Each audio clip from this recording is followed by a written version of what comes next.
Yo, yo, yo. What's going on, you guys? Adam here with Anabolic Climbing, and we're kicking off the first research stream. As always, it's great to have you here. This is for educational and entertainment purposes only. This is not medical advice. I am not a doctor. Please do not do drugs or break the law. But with all that out of the way, let's hop in and start going through and breaking down all of the research that I planned on doing for today on nandrolone, tendons, and everything else. I've spent the last couple days hanging out with ChatGPT, putting together a list of studies I wanted to go over. I wanted to go over some nandrolone, testosterone, growth hormone, GH, copper, and their impacts on tendon growth. I wanted to do some more research into some of the stuff on nandrolone. And yeah, feel free to hang out as we go through this and see what stuff we can learn and what could be applied to climbing.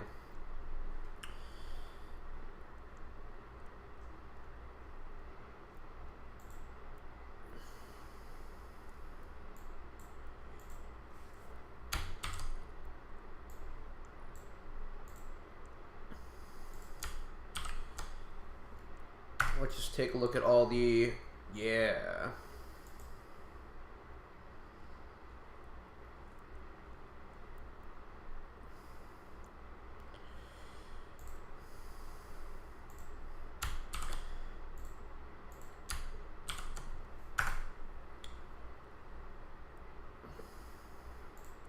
Beautiful.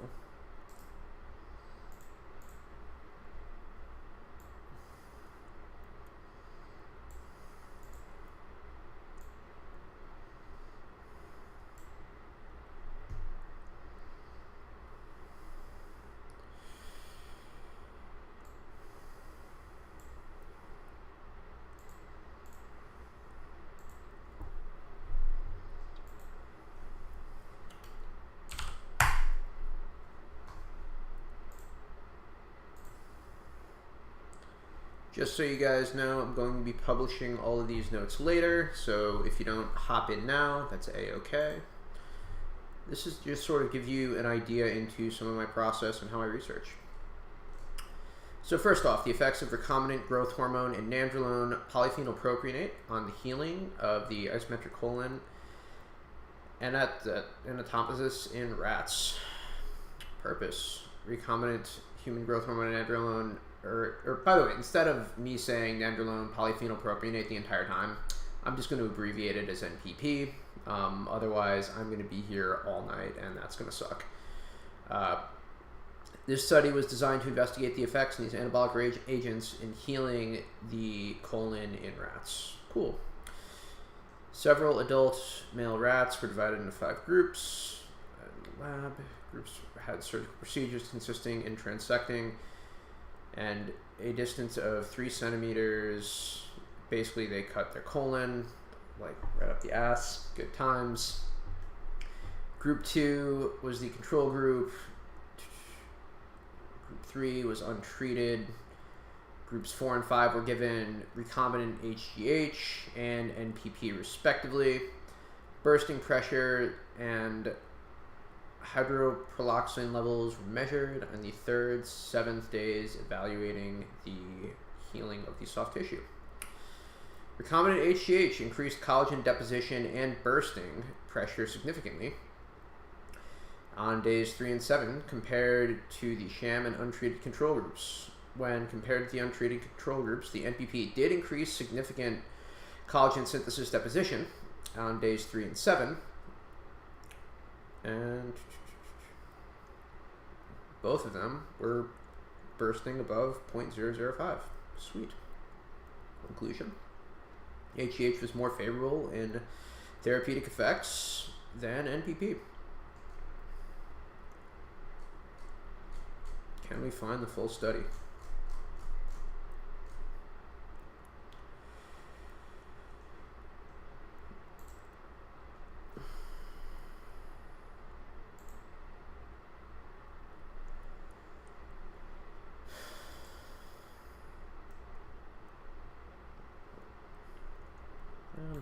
That's a bummer.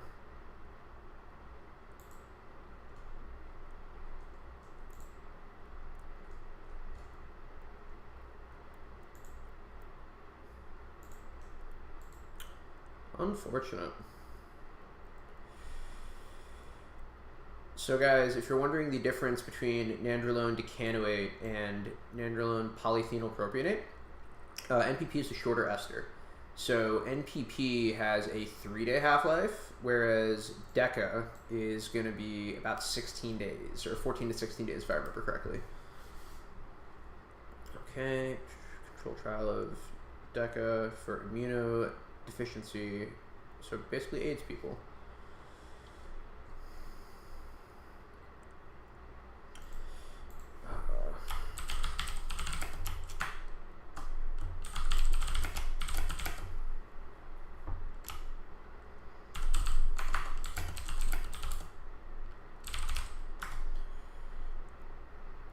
By the way, if the typing is bad, I might figure out something for that later.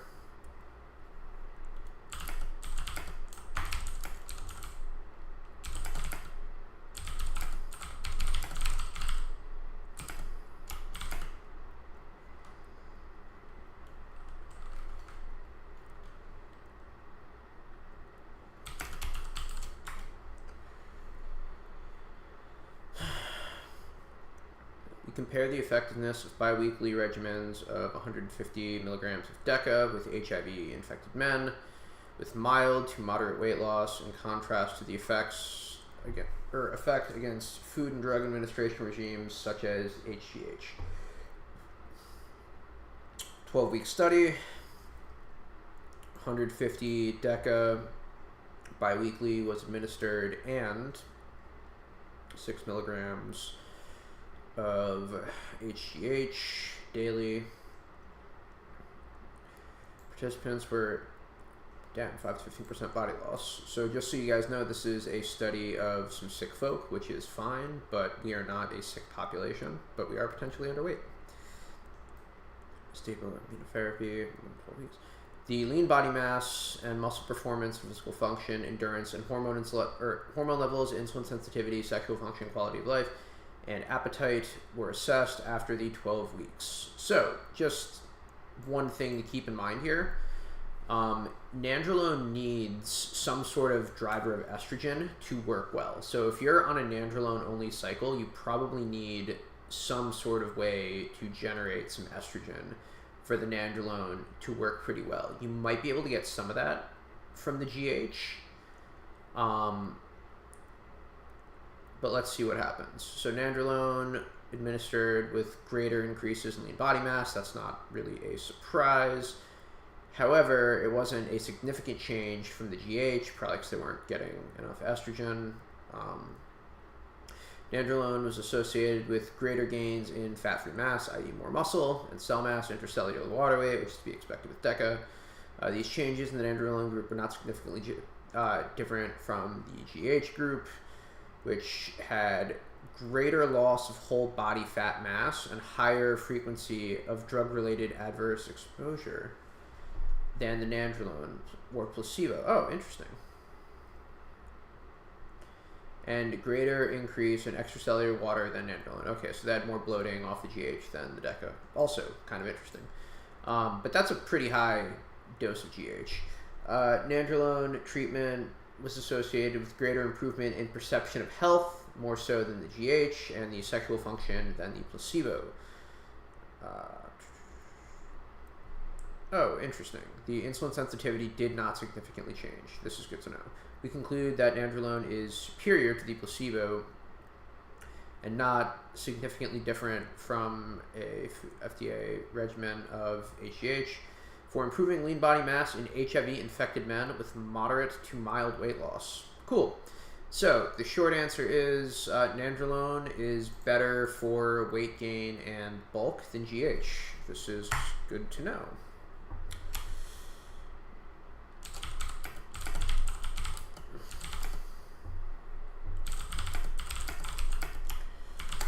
By the way, this isn't really a surprise, and I could sort of go into the mechanisms of this a little bit, but the short answer is DECA is a driver of anabolism, way more so than growth hormone. Growth hormone will basically increase the number of androgen receptor sites, and potentially it can improve tendon thickening by giving the tendon cells more places to reproduce, but it's sort of a synergistic drug more so than strong on its own.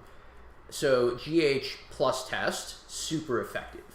But GH just running it solo is kind of whatever. That's why you see such incredible changes in humans during puberty when there's high exposure of GH, because you're also getting high exposure of testosterone and estrogen. Whereas with nandrolone, that'll just drive weight gain on its own. But what's the most interesting, though, is that even at 150 milligrams of DECA, that we're seeing a higher amount of water retention on the GH, and that people preferred the DECA to the GH. Okay.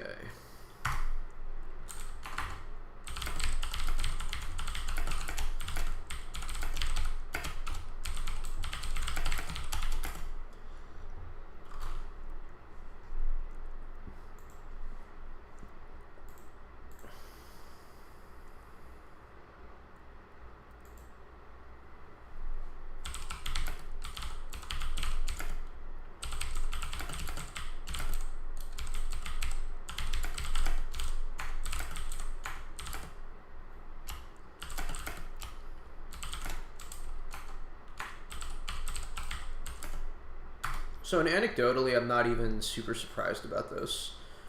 So if you have some nagging injuries, DECA's kind of awesome because it actually increases the synovial fluid in the muscle and tendon itself. So people say it's sort of lubricating your joints.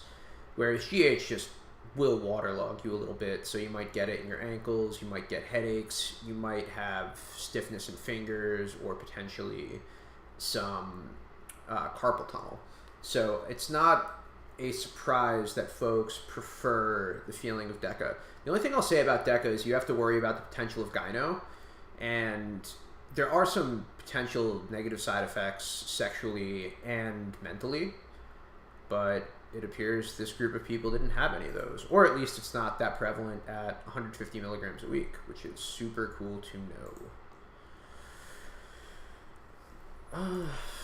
Let's cite that there too while we're at it. We should be citing all of these.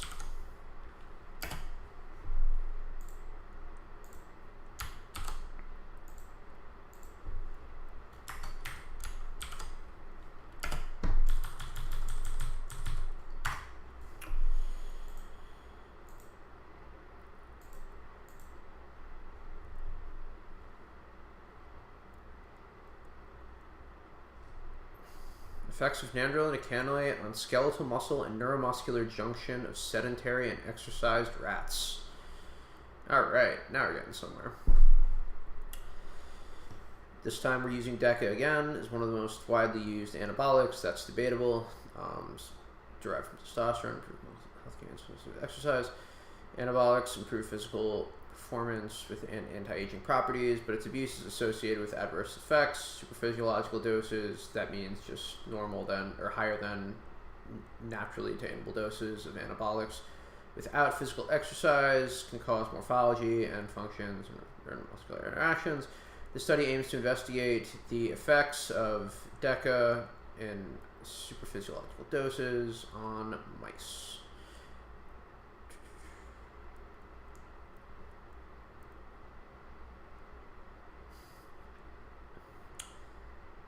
Holy. So basically these guys are taking some rats and juicing them to the gills. 10 milligrams per kilogram is fucking a lot of DECA, dude. So for context, if you were to do that with me, I would be running like over, it would be like 700 milligrams of DECA a week, which, Jesus, that's a lot of androgens. And from there, they're trying to figure out how that impacts sedentary and non-sedentary rats. Exciting.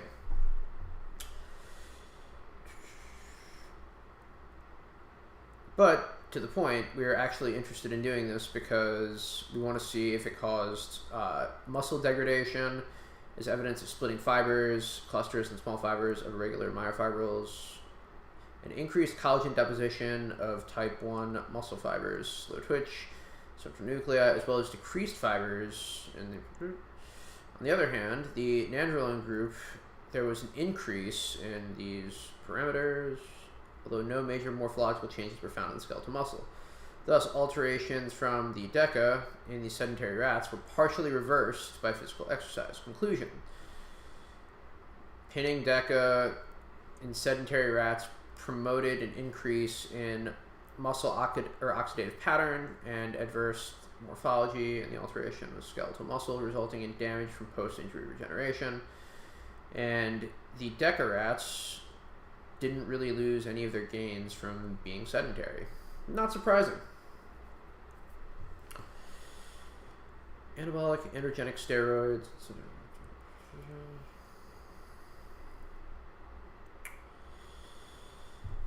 Athletes and bodybuilders commonly use anabolics to promote growth and increase strength in skeletal muscles for aesthetic reasons, DECA being one of the most used, alongside methandione, and cells. DECA is associated with the practice of high-intensity, short-duration physical sports, such as weight overload and muscular aerobic capacity, due to its anabolic properties and capacity to increase tolerance by making the muscles more capable to overload.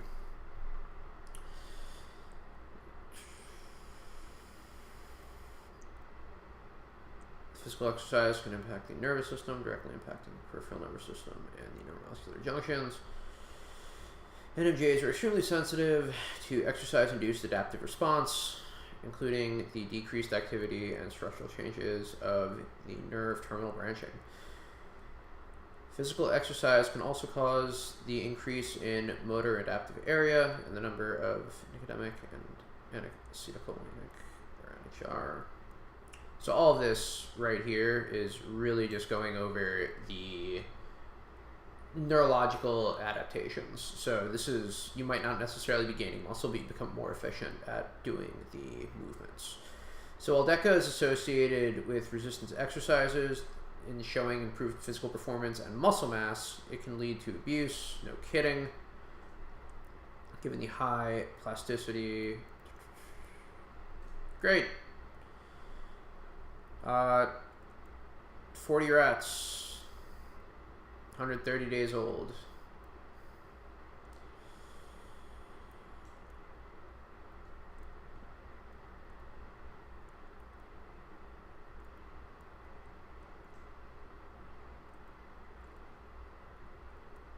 Okay.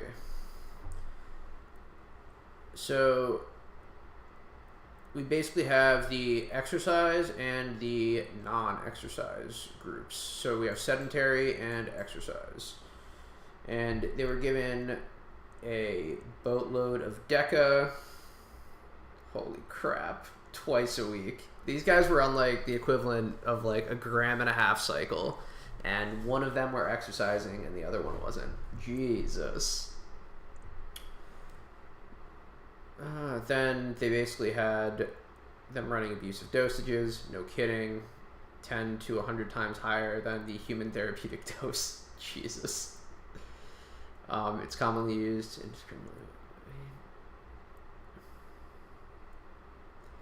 By the way, one quick thing that you guys should know, as I mentioned earlier, there doesn't seem to be any mechanism of driving estrogen.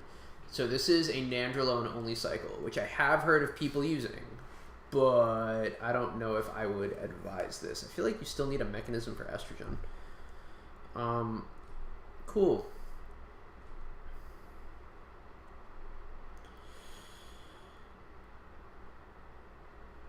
So this is their exercise regimen.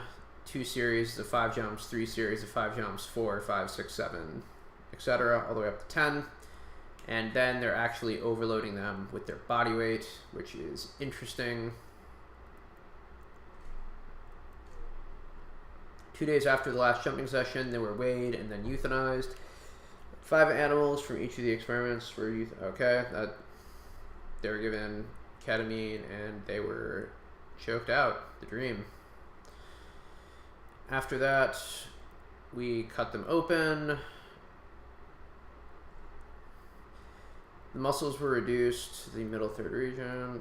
Longitudinally, shut up the four surfaces.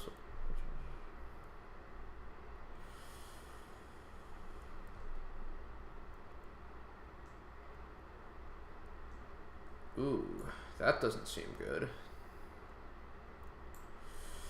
Let's see what that is.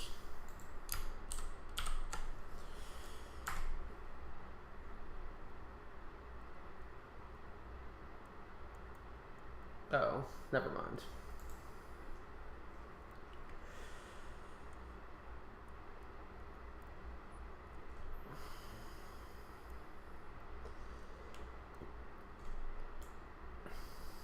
All right, here's the stuff we're looking for.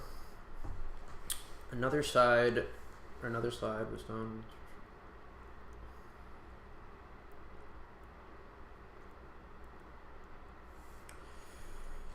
Statistical analysis. The way the animals, collagen were analyzed when we had ANOVA test.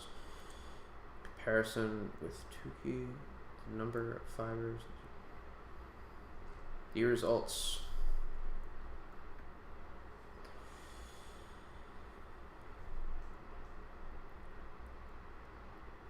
Animal weight, the ones that exercised got bigger. This is not a surprise.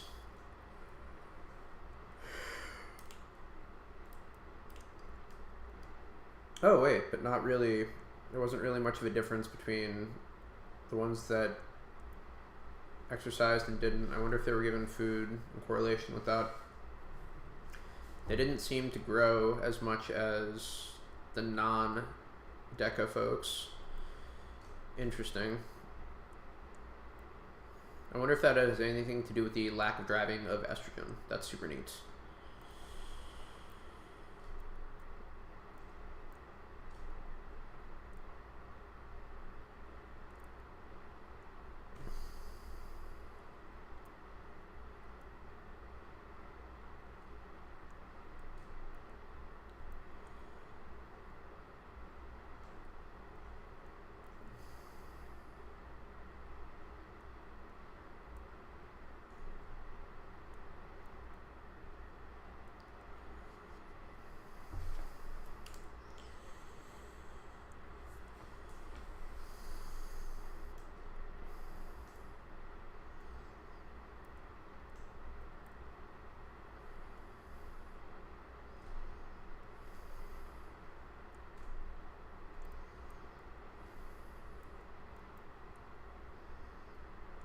Okay, so now we're comparing sedentary to sedentary with DECA.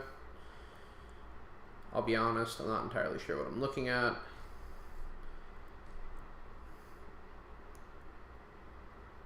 Interesting. So it seems like the number of muscle fibers. Interesting.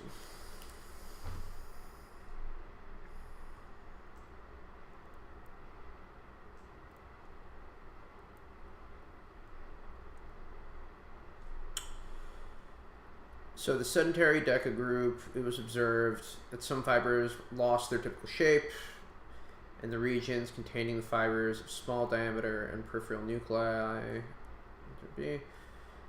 But on the other hand, in the DECA and exercise, the morphology was preserved, the fibers presented was a typical size and shape, and the DECA... Cool.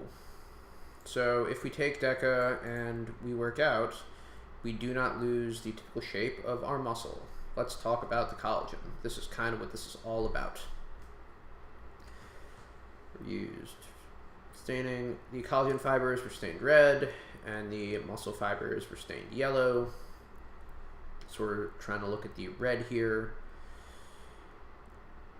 Demonstrated increase in collagen, mainly in the sedentary group. Sedentary group increased collagen deposition in their fibers.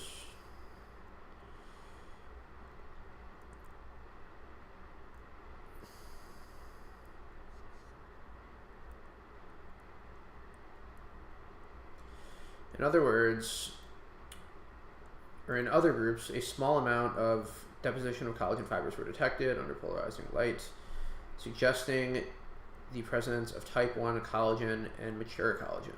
Fire. So, what we are trying to compare is the collagen deposition. So this is what we would get from tendon and the collagen lattice of just exercising compared to DECA, where there clearly seems to be more collagen deposits.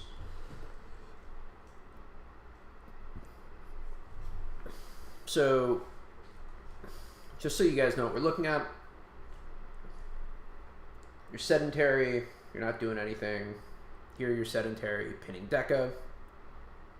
Here you are exercising, no DECA.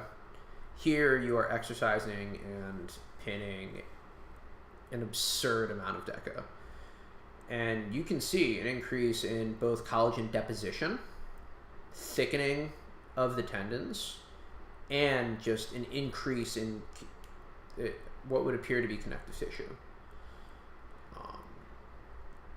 Percentage of collagen. So yeah, it would appear that you're getting better structure from the exercise versus not taking it. You can't just pin a boat, or it appears you can pin a boatload of collagen or a boatload of DECA and just get collagen out the yin yang, but it just seems to be going all over the place. I don't know if it's helpful.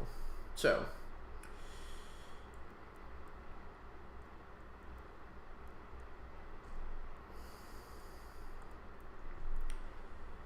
the type 1 fibers, the slow twitch, strongly stained in the brown where the antibodies were shown.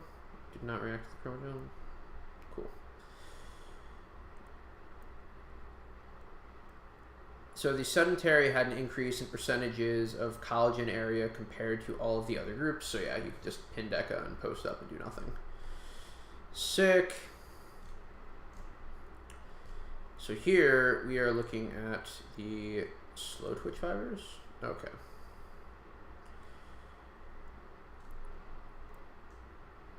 So you're going to get the most fast twitch fibers exercising on DECA. This is not a surprise, but yeah, it seems to be about level in general. Okay.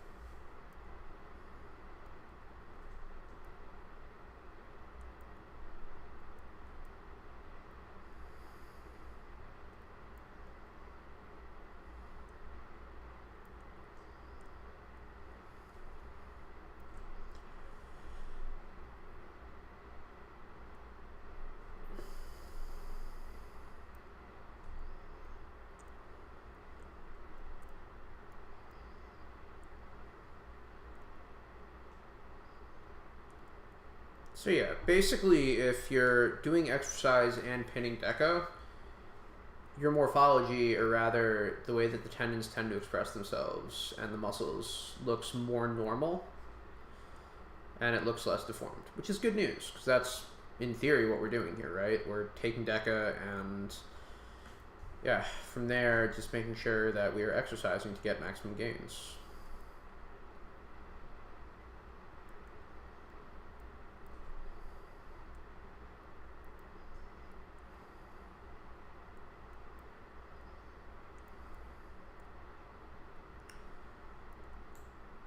So this right here is not really a big surprise either, and if you've ever watched More Plates, More Dates, you'll kind of notice this.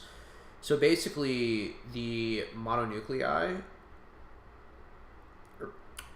whenever you work out, you basically alter the cells of your muscle itself.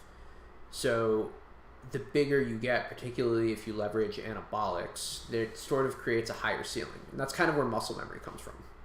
So even if you sort of melt, either from an injury or coming off or whatever, as soon as you reintroduce the anabolics and you reintroduce the stimulus, which would be your exercise, you blow back up really, really fast. And it's not a surprise that the folks using DECA and exercise had a major change in their central nuclei in their muscle fibers. That's not a surprise at all. Additionally, exhibited increased amounts of collagen fibers compared to the experimental groups. This has been reported in heart, muscle, and kidney. Bad news bears, where the collagen deposition of nandrolone was once considered after it changes from abnormal organ hypertrophy. Not great. It has been suggested that anabolic steroids can stimulate the synthesis of collagen type 3. Under polarized light, the collagen fibers of NDS appeared to represent new synthesized collagen, indicating post-injury regenerative process in the muscle tissue. But they also had some abnormal organ hypertrophy. Bad news. Do not... So yeah, the moral of the story, and no one should really be surprised here, is don't do DECA don't do 1.5 grams of DECA and sit on the couch. Jesus. So this is us. This is our population. The exercise and DECA folks had more evident presence of type 1 collagen fibers, which is what we want. The finding has also been reported in heart muscle. So you're still going to see some level of cardiac hypertrophy, which is not really a surprise when you're pinning that absurd of amount of DECA. Honestly, I would be more interested in seeing the cardiac remodeling at the 150 milligram a week versus like the 1.5 grams a week. Jesus. But yeah, you're also seeing mild skeletal muscle hypertrophy in these sedentary folks, which is cool. So you're getting increased collagen deposition in the bones, and DECA-induced fibrosis is not fully understood. It suggested that the oxidative stress and the inflammatory cytokinetics may trigger the proliferative fibrotic pathways and lead to increased collagen deposition and observed in the cardiac muscle tissue. Got it. So you will improve the bone mineral density and also your organs. Not ideal.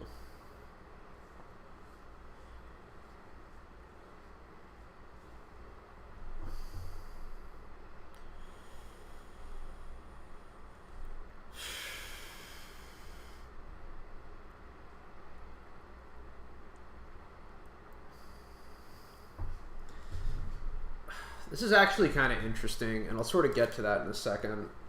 The conclusion.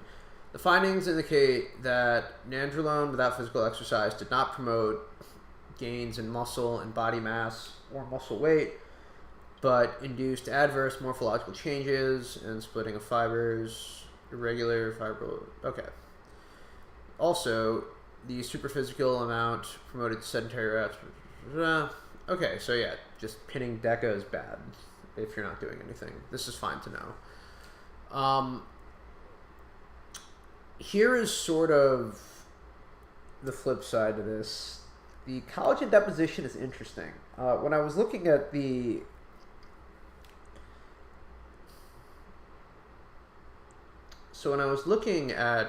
figure above, where it compares the tendons, like in my mind, this looks great. And I was sort of looking at, or I was actually reaching out to one of the bodybuilding discords that I hang out in yesterday. And I was just sort of like looking for some anecdotal experience on if folks feel more or less injury prone on DECA. And the general consensus seemed to be no. And that's not really a surprise, right? Obviously, you're going to feel better just with joint lubrication. And it appears like the collagen deposition would yield to just a more stable process in your bulk. And sure, you might still potentially have your muscle grow faster than your tendons, but largely speaking, I usually don't expect to see folks getting injured in a bulk unless they're just lifting too much. And also, it just seems to have some level of protection, right? With the increase in collagen synthesis, I would kind of assume that, yeah, you're just putting yourself in a better position leveraging the MPP or DECA in a bulk than you would using other I-19 NORs versus like Tren. and it's probably better at delivering collagen synthesis than just testosterone and just running a test primo combo on its own. Cool. Let's pop this in.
Man, this is actually kind of exciting. 12 weeks of DECA, and frankly, the collagen synthesis on the tendons looked really freaking good. So, I wonder what the GH looks like. Holy crap.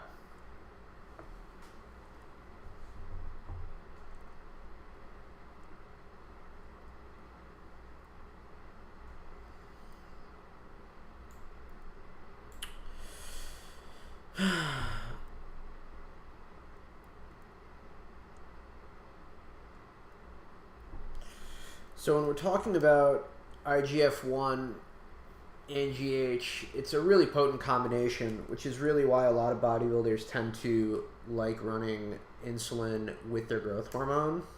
But one of the things you have to worry about when you run growth hormone for extended periods of time is an elevated A1C, which is why retatrutide is kind of fucking goated. We will go from there.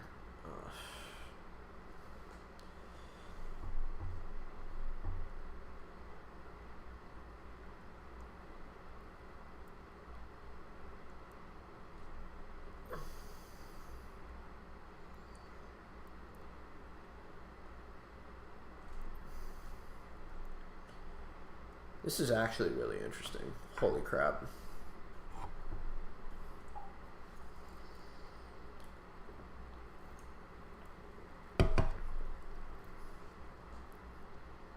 "10 healthy sedentary men, 32 years, were recruited to the study, non-smoking, not taking any medication, judged as healthy." So these guys were given we're given GH for 2 weeks.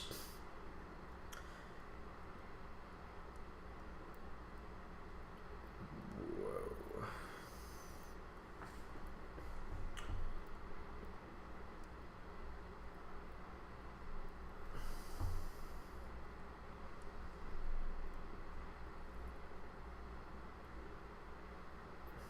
Man, imagine if you're just showing up to do some exercise and get GH and they like lop off part of your leg. Jesus.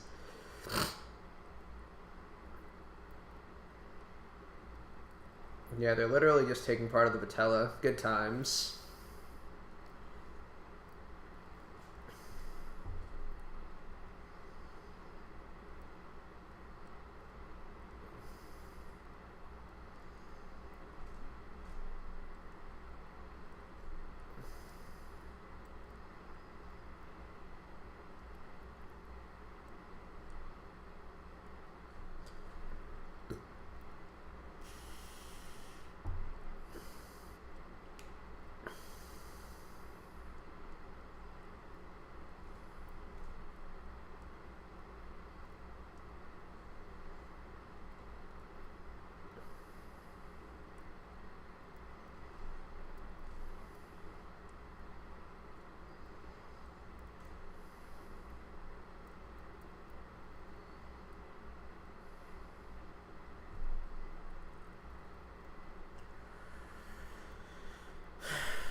No surprise, the people that took exogenous growth hormone had higher growth hormone and IGF levels.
Yeah, so we're seeing way higher expression in the GH versus the placebo. This is not a surprise.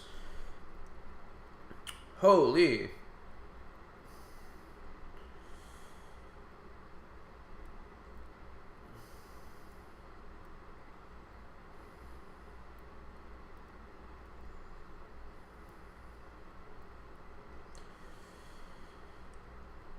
Threefold increase in tendon expression is crazy. Crazy. And 2.9-fold for muscle expression. Wild.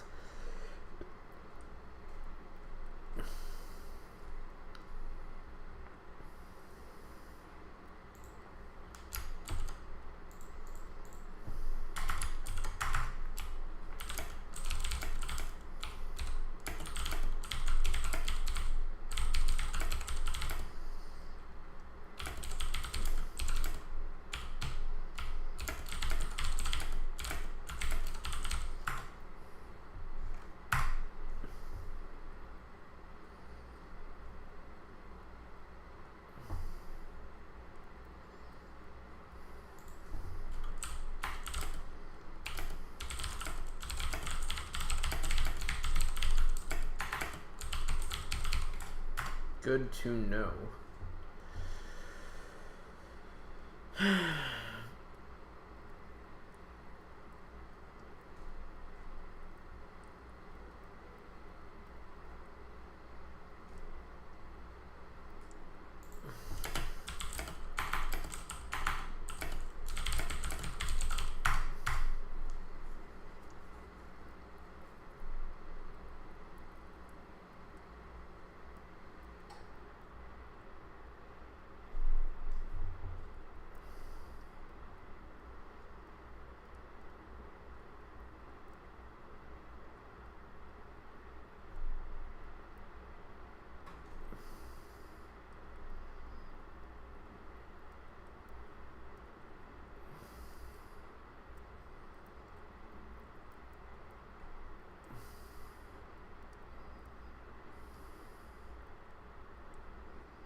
So they're basically making the claim that if in 14 days we're able to get a 6-fold increase in collagen synthesis, that we should probably be using GH for treating traumatic injuries. And that's a neat thing to consider.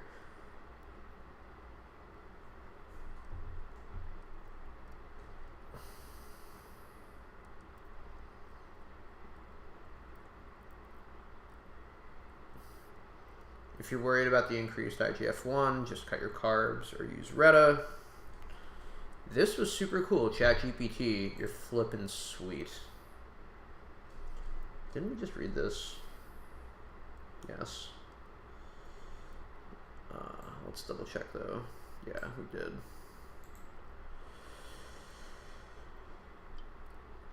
Collagen synthesis in elderly men. Let's go. Ugh.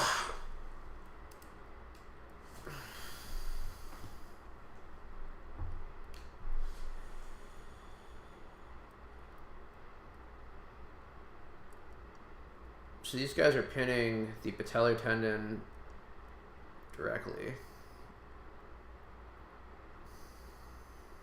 Interesting.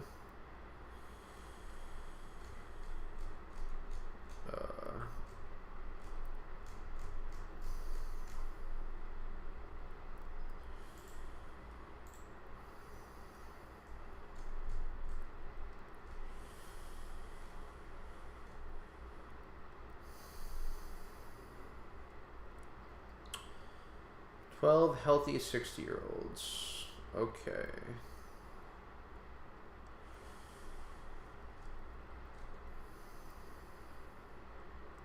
We love double blind even if it's only 12 people.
Okay.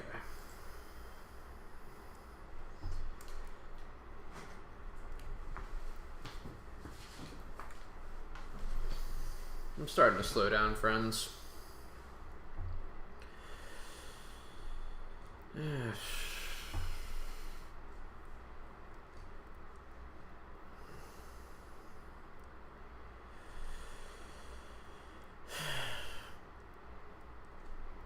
Yep. When using GH, collagen synthesis goes up. Man, even if you hit the tendon directly, that's crazy.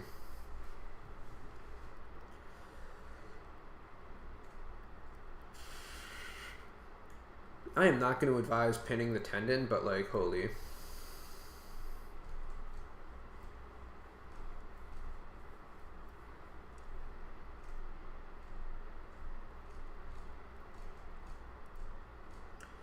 So I want to go back over this later in a little more detail. My eyes are kind of burnt out. So I kind of want to just sort of bring this back to anecdotal stuff really quick, because when we look at nandrolone and we look at collagen, it's pretty reasonable to get excited. And I kind of want to just like get back to reality for a bit. I'm like 2 days on NPP and that's going pretty fine. No issues in libido just yet, no acne or anything like that. Everything's pretty chill. I was kind of hoping I could run some Masteron with it, but I think I still have whatever sensitivity I had to the propionate, which is kind of a bummer. So I definitely have a welt on my right glute, which sucks. But it's fine. I've got some Enanthe coming soon. That'll be chill. The real thing is tonight is going to be day 3 on GH, and my fingers feel pretty good. Feeling fine mentally and physically off of the NPP. The real issue is like when I'm training, and I noticed this the first time, or really every time I've run GH, like there is a subtle amount of water retention, and I don't feel it as much in my right fingers, but I do feel it on my middle finger because that's the injured one, as I've mentioned before. And I can kind of slowly get it to close, but I feel the water in there. Like my fingers do feel a little bit tighter, particularly on my right side. So even when I'm doing block pulls, like my fingers will get tender and I know they're not injured, which is really a weird feeling and a mental block that you kind of have to push through, which is why I'm not projecting right now. It's just kind of what I have to do. And it is what it is. But yeah, it's just kind of a bummer. And I'm going to find out, because I'm just going to push through this for the next couple of weeks to figure out if I could just tank it and deal with it. Other than that, the one thing I'll notice is when I was running when I've been running the DECA this week, like the pump that I have campusing is just crazy, man. I was doing a pretty chill V4 in the gym just to get some volume in there, and I was like my biceps look crazy, man. This was probably the best my arms had ever looked, and I was like, Jesus, what the hell is happening?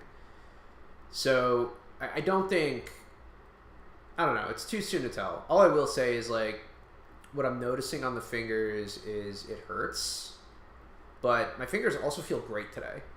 So if that's just part and parcel of like what I'll have to do to tank this, honestly, the early research on DECA plus GH looks kind of crazy. So let's figure out if it translates well into finger strength in a couple weeks. Got another 8 weeks of this, and you know, knock on wood, so far no crazy sides, so we'll see how that works. I'm probably going to do another 2 or 3 or another stream or 2 of DECA and GH, but this early research is really interesting. The other thing that I'm going to want to do is I'm probably going to want to do some research on GHK copper next, and I'm also going to do just like a deep dive on how collagen synthesis works, just so that like I can begin to contextualize this for both myself and for you guys on as we use these compounds and as we're training, you know, how sort of the order of operations work. I also might reach out to the scientific snitch if she'll talk to me about this. We've had discussions over like slow versus fast esters and how that impacts the endocrine system. And I would love to do a collagen synthesis and training breakdown, because she's had some findings that are actually super interesting. So the first thing she mentioned, and like I'll honestly shout this out because Ellie's dope, is soreness and growth is not like it's a parallel process. It's not linear. So it's not sore then growth. You're growing as you're sore, which is a really interesting thing. And I don't know if that impacts the same with tendons or not. I want to talk to her about it. And maybe she's open to going over some of the stuff. I know she's reviewed methylene blue in the past. I wonder if she'd be up for like doing some stuff on growth hormone for tendons and whatnot. But yeah, anyway, that was super cool. We had a total of 2 people drop by, which was super fun. I would love to get some chat interactions as we do some more of this. I am going to publish this VOD for anyone that wants to see. I've had some inquiries for coaching. If you guys want to get a hold of me, it's anabolicclimbing@gmail.com. I am going to keep setting up the office so that the background of the stream looks a bit better. But yeah, man, the move just kicked my ass. I don't even know what else to say. But yeah, if you happen to stop by tonight, that's super cool. I definitely appreciate it. I'm going to condense all of this into a video later. I just kind of wanted to go through a little bit of like me going through some studies and whatnot, just to sort of like show that I actually do research for stuff like this. I don't just pop off of random YouTube videos and go from there. So if you're new, don't forget to like and subscribe. I'm going to be back I probably won't be back tomorrow. I'll probably be back on Wednesday, but I'll have a new video for you guys tomorrow for you guys to enjoy. So take it easy. Hit you with the front double on the way out. Adam with Anabolic Climbing, and I will see you guys soon.